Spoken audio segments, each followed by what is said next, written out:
She looked at the hands that saved her life and told me they'd ruin her wedding photos. Let that sink in for a second, because I sat with it for a lot longer than a second. I'll tell you that much. My name's Jack Reese. I'm 53 years old.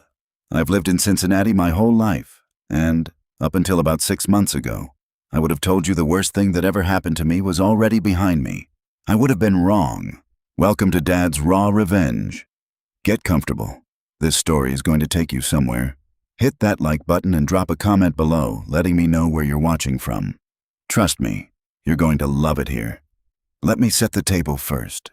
Literally, because that's where this whole thing blew up. The private dining room at that venue out in Indian Hill smelled like rosemary and money. Real thick white tablecloths. Little votive candles. Even though it was the middle of the afternoon, because apparently ambiance doesn't care what time it is when you're spending someone else's trust fund on a wedding. I sat at the end of the table across from my daughter Lauren and her fiancé's family, the Werners. Old Cincinnati money, the kind of family that's had the same country club membership since Eisenhower was president. Helen, my ex-wife, sat 2 seats down laughing a little too loud at something Mrs. Werner said about the chicken versus the salmon. Aiden, Helen's husband, Lauren's stepfather, had his arm draped over the back of Helen's chair like he owned the room. Man talks about portfolio diversification like he's ever had a portfolio worth diversifying. 25 years I raised that girl. 25 years, and I'm the guy sitting at the end of the table like an afterthought. The server set down these little ramekins of braised short rib, and I reached for my water glass. That's when I saw Lauren's eyes drop to my hand. I know what she saw. Everybody sees it eventually. The skin on the back of my right hand doesn't look like skin anymore. It's tight, shiny, pulled in these ridges like wax that melted and hardened wrong. My fingers don't bend the way fingers are supposed to. I've had 20 years to get used to people staring. I never really did. Lauren's face did this thing. This little flinch, like she'd bitten into something sour. "Dad?" she said. Quiet at first. Then she leaned in like she'd been rehearsing it. "I love you, but look at your hands." The table went a little quiet. Mrs. de Werner suddenly found her water glass very interesting. "They're rough," Lauren said. "They're scared. They're going to ruin the pictures. The photographer said the close-ups of holding my hand will look terrible." She practiced this. She practiced this speech in a mirror somewhere. "Aiden just looks more the part," she went on. "And God help me." She gestured at him like she was doing a car commercial. "He's got nice hands. He wears a ring well. And the groom's family is very high society, and I don't want things to be awkward." A breath. Then the knife twisted slow. "He's walking me down the aisle. You can sit in the back row." Nobody said anything. Aiden had the decency to at least look uncomfortable, staring hard at his short rib like it owed him money. Helen didn't. Helen looked almost relieved, like a weight had come off her. I looked down at my hand wrapped around that water glass. I want to tell you I said something, some perfect line, some gut punch of a comeback that put her in her place. I didn't. I've replayed that moment probably 400 times since, and every time I do the same thing I did that day. I nodded. I stood up. I put my napkin on the table, folded it once like my mother taught me, and I walked out of that room without saying a single word. You built her a life with these hands, and she just told a room full of strangers they're an embarrassment. Cincinnati traffic on 71 South doesn't care that your heart just got carved out with a butter knife. I sat in it for 45 minutes, radio off, just my thoughts and the sound of my own breathing. I kept looking at my hand on the steering wheel, really looking at it the way you look at something after somebody tells you it's ugly, like maybe this time you'll see what they see. I didn't cry. I want that on the record. Jack Reese does not cry in traffic on 71 South. But something in my chest sat there like a brick the whole ride, heavy and useless, all the way back to my apartment off Erie Avenue in Hyde Park.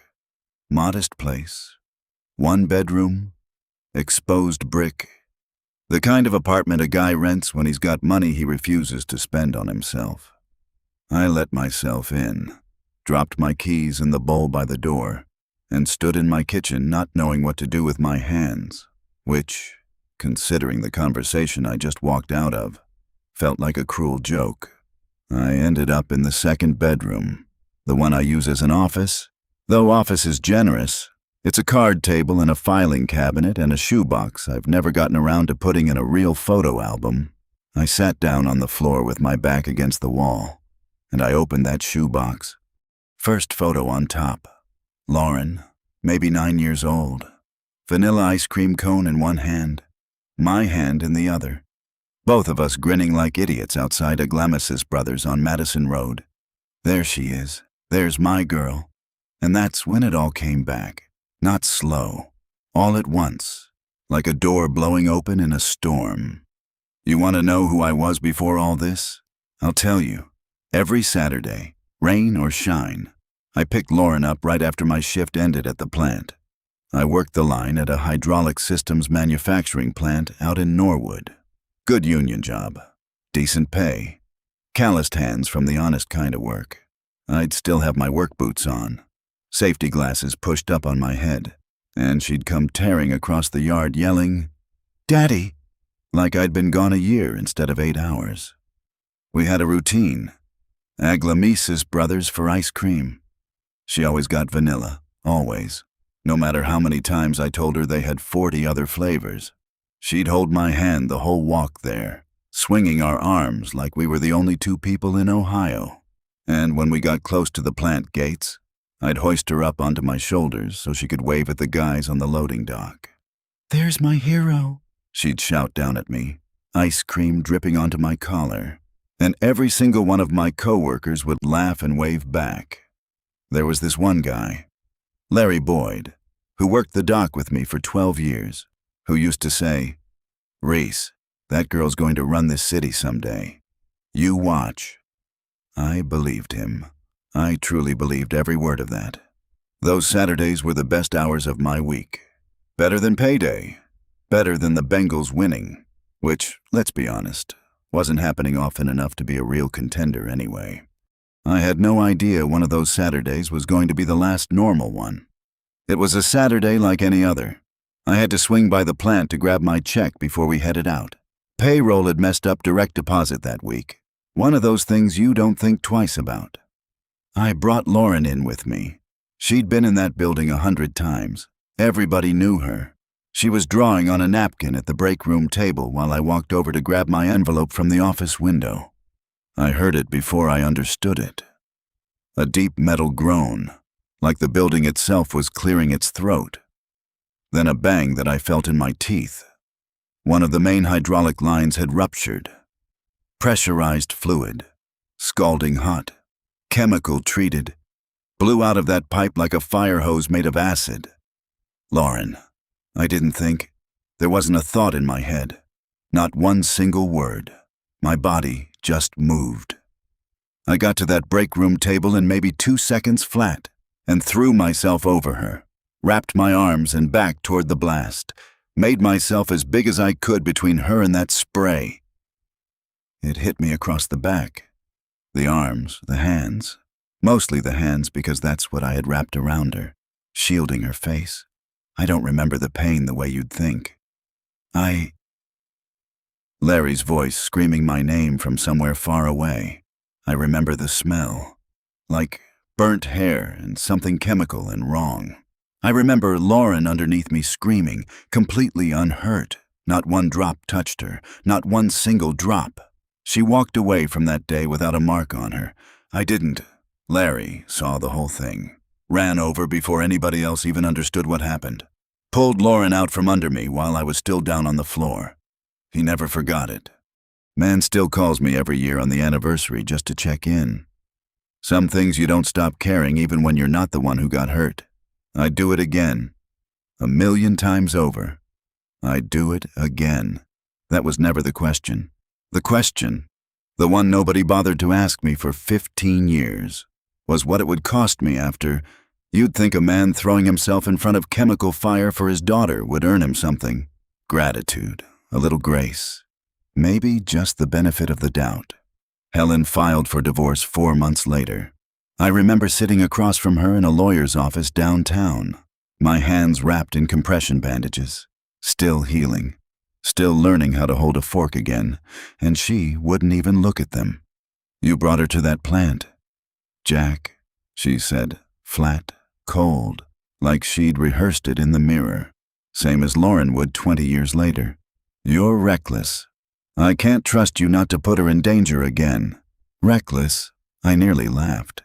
I would have laughed if it didn't hurt so much to move my chest. "Helen," I threw myself in front of. "I know what you did." She cut me off sharp. "I know exactly what you did." And that was the thing. She did know.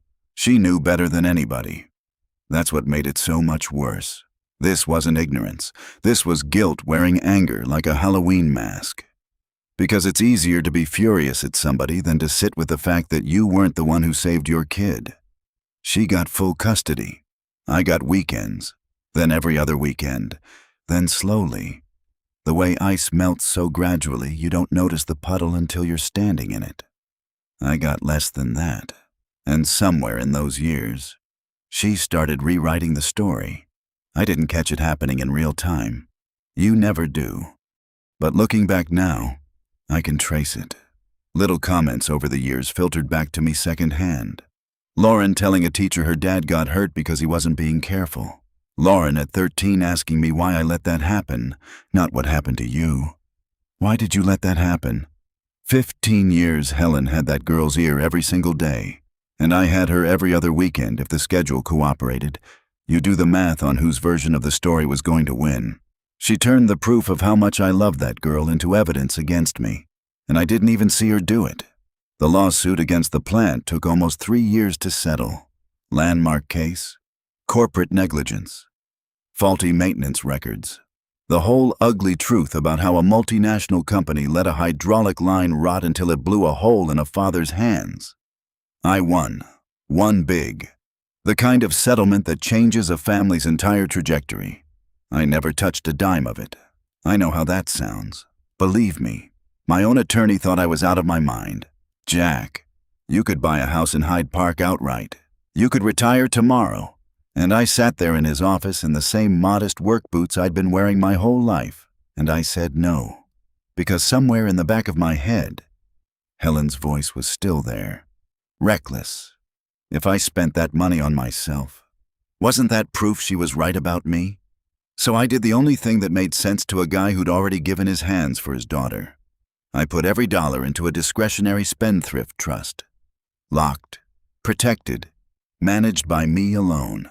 Set up to release at her milestones, 25th birthday, wedding, a house someday.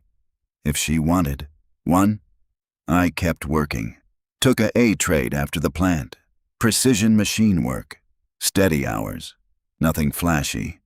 Kept the same one-bedroom apartment. Drove a used Chevy Malibu with 140,000 miles on it that I maintained myself because I refused to pay a mechanic for work I could do with my own 2 ruined hands. People probably thought I was just cheap. Let them think that. The truth was I was saving every dollar I never spent for a girl who by then could barely stand to look at me. Helen remarried when Lauren was 17. Aiden Hill, smooth talker, always in a blazer even on a Tuesday. Drove leased luxury cars he swapped out every 2 years like they were sneakers. Called himself a commercial businessman, which in my experience is what guys say when they don't actually have a business. I didn't think much of him at first. Figured he was harmless, charming. Sure, the way a used car salesman is charming, but harmless. I was wrong about that, too. Somewhere around Lauren's early 20s, Aiden started taking a real interest in her finances, not mine. He knew I kept the trust locked up tight, not getting past me on that front, but her future access to it. Started talking to her about protecting her inheritance, about smart positioning before the payout hits. Smart positioning.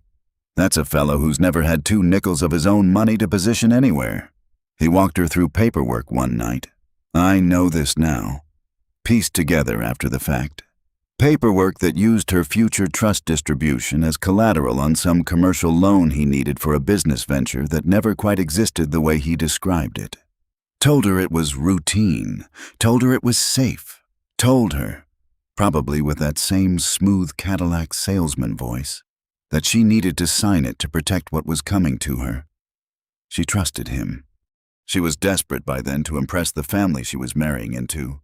The Werners, old Cincinnati money, watching her like she was a stock they hadn't decided whether to buy yet.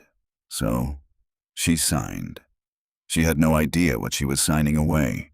And I had no idea at the time what he was building, brick by brick, lie by lie, on the foundation of a trust I'd bled for. I sat there on my office floor with that photo in my hand. Vanilla ice cream, her hand in mine. Both of us laughing outside Eglamesis Brothers. And for a second, I let myself just be in it. Let myself remember what it felt like before any of this. Before the hospital. Before Helen's lawyer. Before a tasting room full of strangers watching my own daughter tell me my hands were an embarrassment. I gave her everything I had left in me, and she looked right through it like it was nothing. I don't know how long I sat there. Long enough for the light outside to go orange, then gray, then nearly gone. My phone rang. I looked at the screen. Number I didn't recognize. Cincinnati area code. I almost didn't answer it. A man who saves his daughter's life for free will not save her wedding for a lie. That's what I decided. Sitting there with that phone buzzing in my hand, the room around me gone dark except for the glow of the screen. I want you to remember that line, because everything that happens next comes out of it. I answered, "Mr. Reese?" A woman's voice, young, a little rushed. "Hi, this is Becky. I'm the events coordinator over at the venue for your daughter's wedding. I'm so sorry to bother you. I know it's late. Here we go. I'm so sorry to bother you," she said again, "but we're having some issues with the final payment. The automated wire transfer from your attorney's office failed to clear this afternoon, and the bank notified us that the funding source has been completely blocked. The bride's mother said to call you directly, and that you would handle it. Is everything all right?" I sat there on that office floor, that old photo of Lauren still in my other hand. Vanilla ice cream dripping down a 9-year-old's fist, frozen forever in a Kodak moment. I looked at my scarred knuckles wrapped around the phone. "Is everything all right?" I almost laughed. Almost. It came out instead as something low and tired, a sound I didn't recognize as my own voice. "No," I said. "Everything is not all right." Silence on her end. I could hear a printer running somewhere in her office, the hum of fluorescent lights. "Cancel the booking," I said. I heard her breath catch. I'm sorry, sir." "Cancel it. All of it. Mr. Reese, the contract is in your name." Her voice picked up speed now. The panic of someone who knows they're about to deliver bad news to the wrong guy at the wrong time. "If we cancel now, the deposit is forfeited. That's over $40,000. "I know. Sir, I don't think you understand. That's non-refundable. Once we process this cancellation, there's no, I know," I said again, calmer this time, almost gentle. "Cancel it anyway." And I hung up. I didn't call Lauren. I didn't call Helen. I sat there in the dark with a 10-year-old photograph and let the silence do the talking for me. You want to know something? That was the first time in 15 years I felt like I had control of anything. Not rage, not revenge, not yet. That word gets thrown around too easy. And this wasn't about revenge. Not at that moment. It was about a man finally putting his hand up and saying no more. $40,000 gone. Just like that. And she doesn't even know it happened yet. I didn't sleep that night. Not because I was scared of what I'd done. I want to be real clear about that. I slept fine with the decision. What kept me up was waiting for the phone to ring again. It didn't ring that night. It rang the next morning at 7:14 m. while I was standing at my kitchen counter eating a bowl of Cincinnati oatmeal. Nothing fancy, just oats and a little cinnamon. The same breakfast I've had since Lauren was in diapers. Lauren's name lit up the Here it is. I let it ring twice before I picked up, mostly to see if my hand would shake. It didn't. Dad? Her voice was tight, high, the voice of someone who hadn't slept. Either. Dad, what did you do? The venue called Mom. They said the booking's canceled. They said you told them to cancel it. Is that Dad? Is that true? There it is. Not, are you okay? Not, I'm sorry about the tasting. Just what did you do to my wedding? It's true. I said, why would you do that? Her voice cracked, and for 1/2 of 1 second I almost felt the old pull. The instinct that had run my whole life as her father. Fix it. Make it better. Say sorry, even when you're not the one who did anything wrong.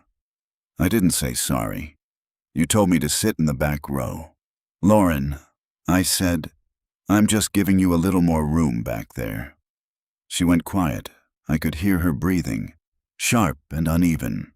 And somewhere behind her, Helen's voice, muffled, asking what was going on.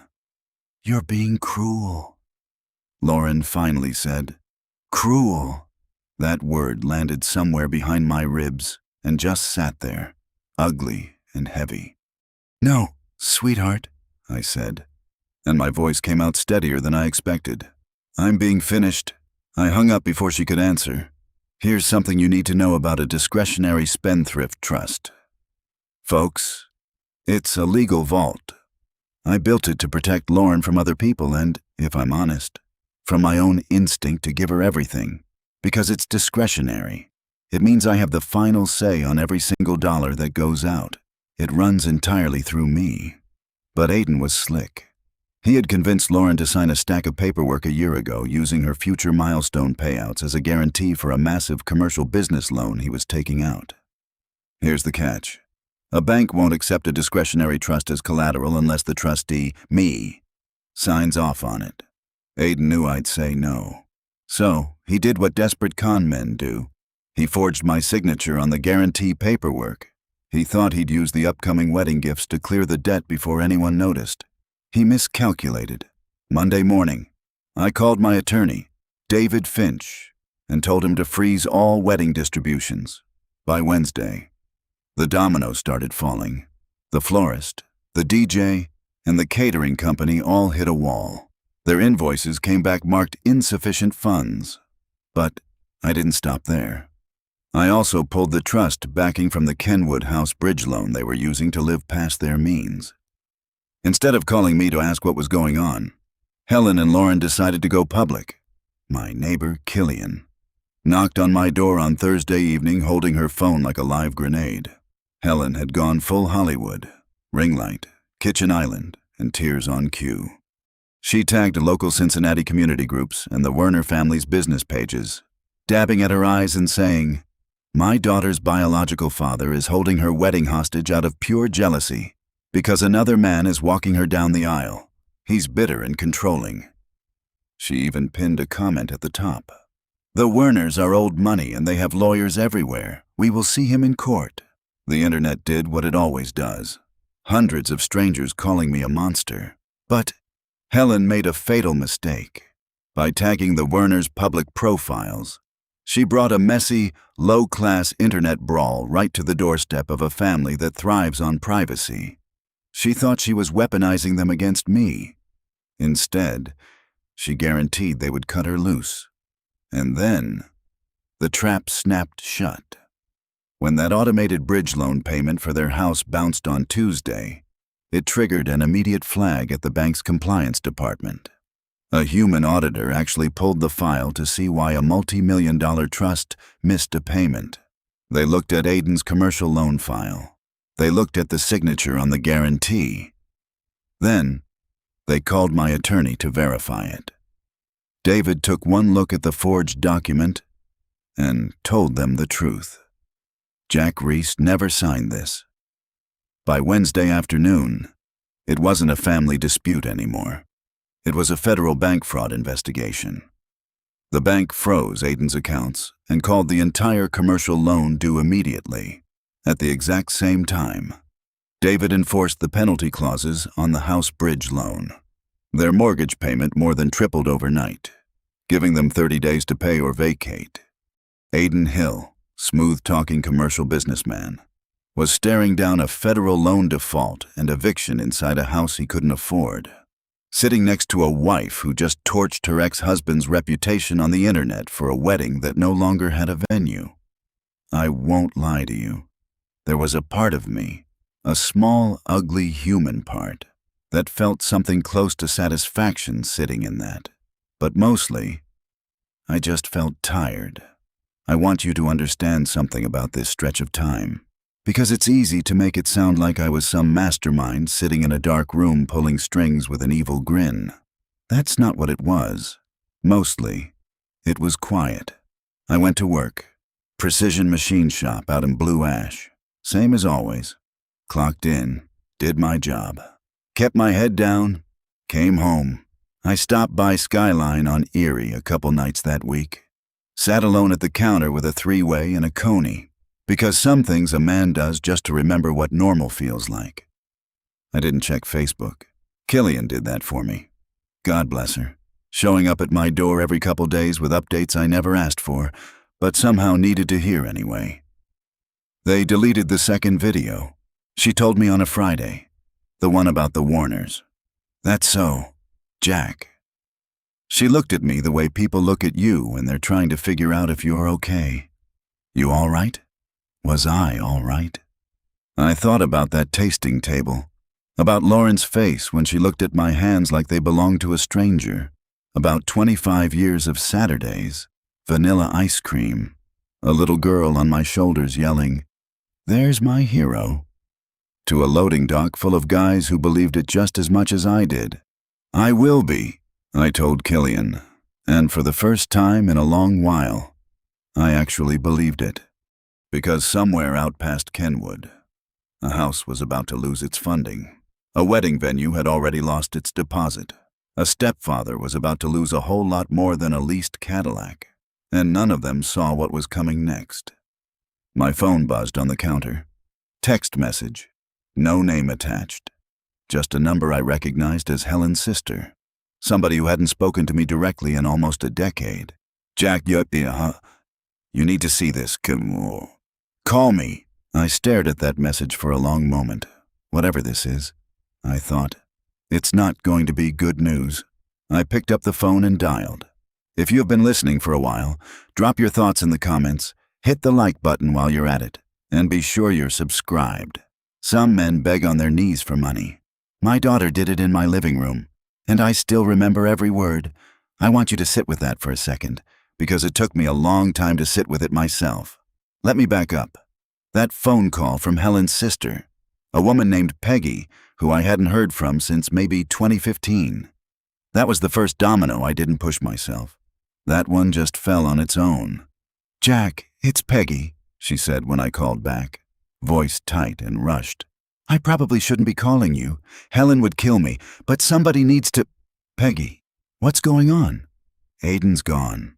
I sat down on my kitchen stool. "Gone where?" "Nobody knows. The second the bank auditors flagged that forged signature and froze his accounts. He knew the game was up. He packed a bag that very same night and just left. Didn't say a word to Helen. She woke up to an empty closet and a house surrounded by federal investigators serving a warrant. He knew the fraud charges were coming. Jack. He ran before they could put the cuffs on him. A total coward. Runs the second the money dries up. I called that from day one, and I still hate being right about it. "And the house?" I asked, already knowing. "Notice of default came Thursday. They've got 30 days before the bank starts foreclosure." I looked down at my own hand wrapped around the phone. Scarred knuckles. Tight, shiny skin. The same hand that got called ugly at a tasting table not even a month before. These hands paid for that house. And the man who called them beautiful enough to walk my daughter down the aisle just abandoned her the second things got hard. Funny how that works. "Thanks for telling me, Peggy," I said.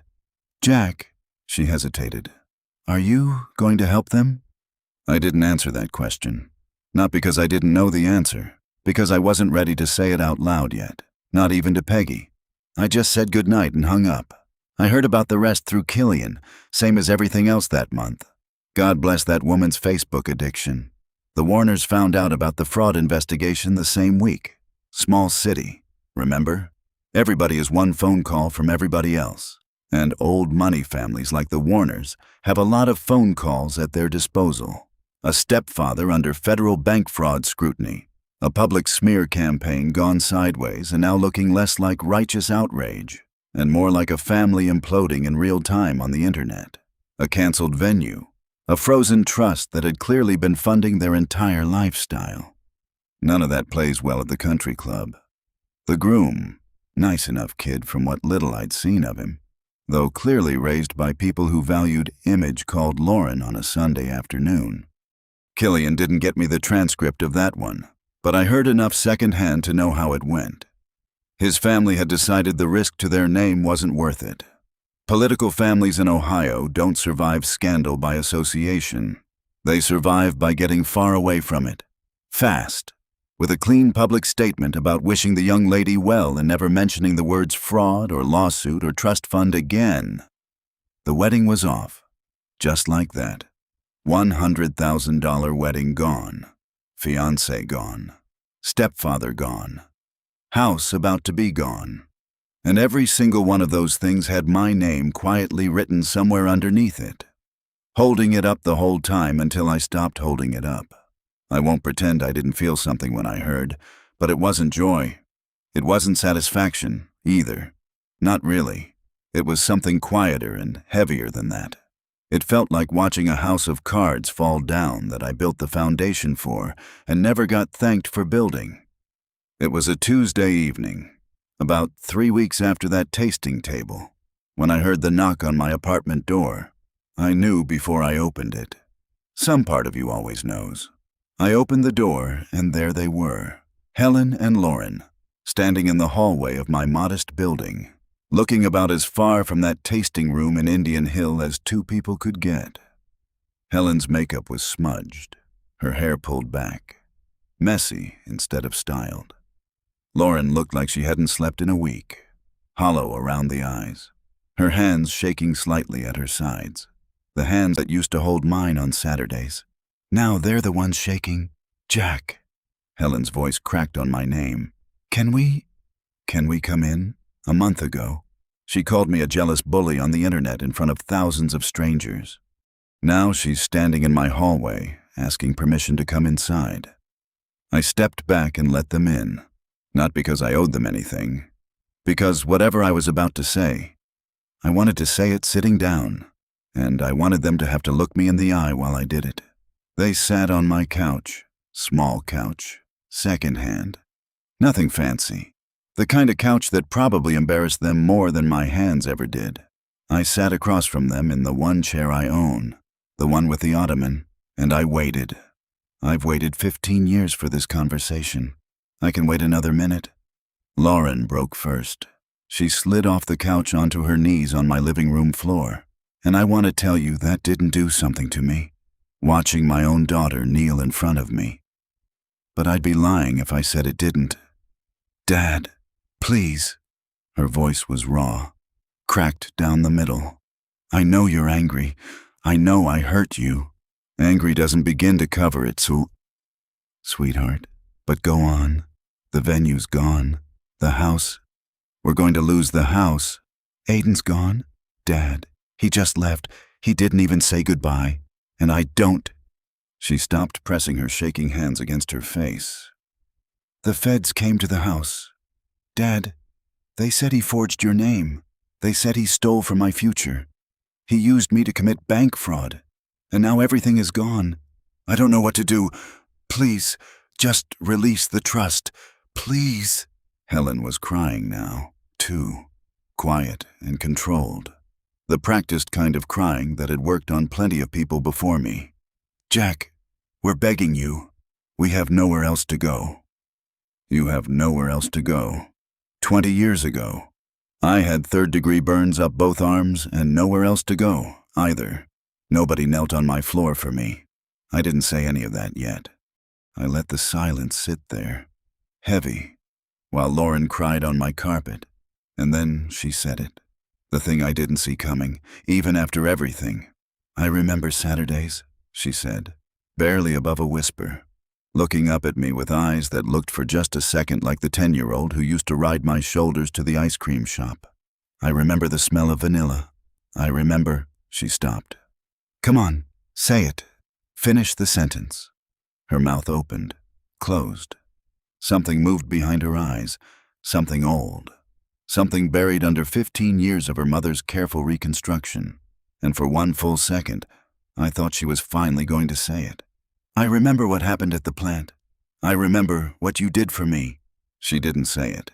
She looked down at the carpet instead, and whatever had almost surfaced went back under. She knows. Somewhere in there, underneath everything her mother built, she knows exactly what these hands did for her.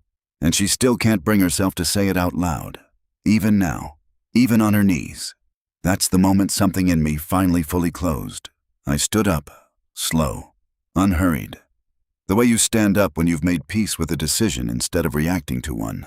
I walked to the small table by the window, the one with 2 chairs where I eat breakfast alone most mornings, and I sat down. I looked at both of them, still on my couch and my floor, and I waited until Lauren lifted her head to look at me. Then I put my hands flat on the table, both of them. Palms down, scarred and shiny and twisted, right there in plain sight, where nobody could look away from them. "You said my hands were too ugly for your wedding day," I said. My voice didn't shake. I want that on the record. It didn't shake at all.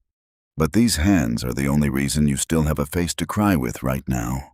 Lauren made a sound like the air had been knocked out of her. "I saved you once, sweetheart," I said. "I won't save you again." Nobody moved. Helen had gone completely pale, her hand pressed over her mouth. Lauren just knelt there on my carpet, staring at my hands on that table like she was seeing them, really seeing them, for the very first time in her entire life. 25 years. 25 years of Saturdays and ice cream, and a settlement I never spent a dime of. And it took her standing on the wreckage of everything I built for her to finally look at these hands and understand what they actually mean. "Too late, sweetheart. Too late." I stood up. I walked past both of them, past the couch, past 25 years of a life I gave everything to build. And I went to the window. Cincinnati was doing its evening thing out there. Streetlights flickering on along Erie Avenue. Somebody's dog barking 2 floors down. Ordinary life going on, ordinary and indifferent to what had just happened in my living room. I heard Helen behind me, voice breaking. "Jack, please, we have nowhere." I didn't turn around. I reached up and closed the curtain. Clear's throat. I heard them sit there a moment longer. The particular silence of 2 people realizing there's nothing left to say that's going to change anything. Then I heard the couch creak. Footsteps. The door opening and closing. Quiet. None of the drama of that tasting room. None of the videos and the ring lights and the accusations. Just quiet. I didn't watch them leave. I stood at that closed curtain a long time, my scarred hands resting on the windowsill. And I let the apartment go silent around me. I'll give you the rest quickly because you've earned the ending, and I don't believe in dragging out good news any more than I believe in dragging out bad news. Helen and Lauren were out of the house within the month because it was an unbacked bridge loan and not a standard mortgage. The bank moved fast, giving them 30 days to clear out before the locks were changed.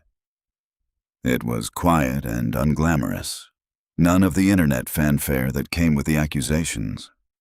Last I heard through Peggy, they'd moved into a 2-bedroom rental in Norwood. Modest, unremarkable. The kind of place I'd lived in most of my adult life while they were living in a colonial with a pool. Funny how that worked out. Aiden never resurfaced in Cincinnati. Word got around eventually through the same small city grapevine that told me everything else. That the bank fraud investigation turned into actual federal charges. Wire fraud. False collateral representation. The whole ugly list. Last anybody heard, he was somewhere down in Florida living under considerably less luxury than the leased Cadillac days. Waiting on a court date, he couldn't smooth talk his way out of a total coward to the end. Didn't even have the spine to face what he built. The Werners never spoke to Lauren again. Not one call. Not one message. Nothing but a clean, well-lawyered silence. The kind rich families are very, very good at. As for the trust, I never released it. Not the wedding money. Not the house money. None of it. David Finch restructured the whole thing eventually. Locked it down tighter than before with new terms that made sure nobody but Lauren herself as an adult making her own honest choices could ever touch it again. No stepfather. No mother. No fiancé's family pressure. Just her. If she ever earns her own way back to deserving it, maybe someday she will. That's not up to me anymore. That's up to her. As for me, I still live in that same one-bedroom off Erie Avenue. Still drive that same Chevy Malibu. Still work the same quiet trade out in Blue Ash. Still stop into Skyline some nights for a three-way and a Coney. Alone at the counter. Same as always. Larry still calls me every year. Same as always, too. Right around the anniversary. Last time we talked. He said something that stuck with me. "You did good, Reese," he said. "Not the wedding thing. The other thing. 20 years ago. You did good." I know. Larry. I've always known. It just took the rest of the world a little while to catch up. Some Saturdays, when the weather's right. I still walk down to Aglamesis Brothers. I still order vanilla, even though I've never once liked vanilla. Never did. Not really. I just liked watching her eat it. I sit at the counter alone now, and I look down at my hands. These scarred, twisted, ugly, beautiful hands. And I think about a 10-year-old girl on my shoulders screaming, "There's my hero," to a loading dock full of men who believed her completely. I'd still do it again, 1,000,000 times over. I'd still do it again. That was never the question. It was never going to be the question. The question was whether she'd ever be brave enough to say thank you. She wasn't. Not yet. Anyway. But these hands, they're not waiting around for it anymore. If you enjoyed this story, hit that like button, subscribe, and drop a comment below. Let me know where you're watching from. I will see you on the next one.